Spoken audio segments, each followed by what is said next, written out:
Mais puisqu'on en reparle de ce voyage, puisque le journal me provoque, il faut bien que je m'explique un peu, que je fournisse quelques détails. Je suis pas allé, moi, en Russie aux frais de la princesse, c'est-à-dire ministre, envoyé, pèlerin, cabot, critique d'art. J'ai tout payé de mes clous, de mon petit pognon bien gagné, intégralement. Hôtel, taxi, voyage, interprète, popote, boostif, tout. J'ai dépensé une fortune en roubles, pour tout voir à mon aise. J'ai pas hésité devant la dépense. Et puis ce sont les soviets qui me doivent encore du pognon, qu'on se le dise, si cela intéresse des gens. Je leur dois pas un fifrelin, pas une grasse, pas un café crème. J'ai douillé tout intégralement, tout beaucoup plus cher que n'importe quel in-touriste. J'ai rien accepté.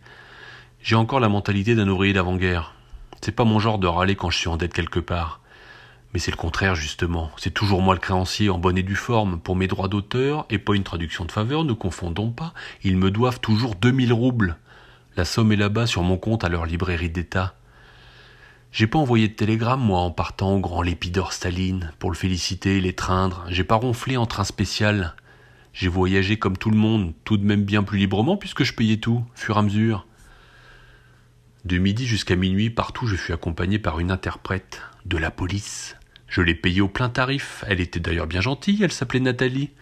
Une très jolie blonde par ma foi, ardente toute vibrante de communisme, prosélytique à vous buter dans les cas d'urgence. Tout à fait sérieuse d'ailleurs, allez pas penser des choses. Et surveiller, nom de Dieu. Je créchais à l'hôtel de l'Europe, deuxième ordre, cafards, scolopendres à tous les étages. Je dis pas ça pour en faire un drame, bien sûr j'ai vu pire, mais tout de même c'était pas nickel. Et ça coûtait rien que la chambre en équivalence 250 francs par jour.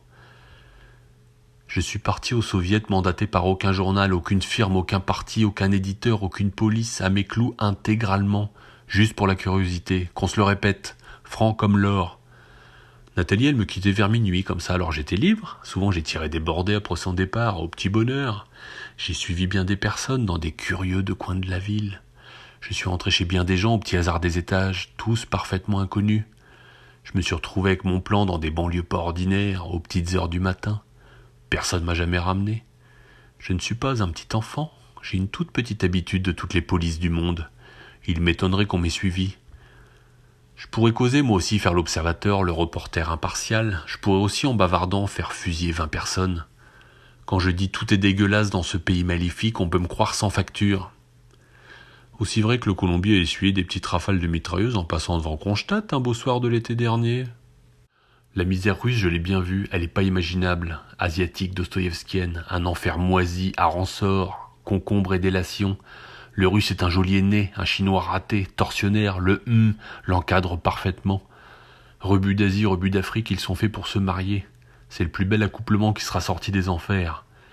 Je ne me suis pas gêné pour le dire. Après une semaine de promenade, j'avais mon opinion bien faite. Nathalie, elle a essayé, c'était son devoir, de me faire revenir sur mes paroles, de m'endoctriner gentiment. Et puis elle s'est mise en colère quand elle a vu la résistance. Ça n'a rien changé du tout.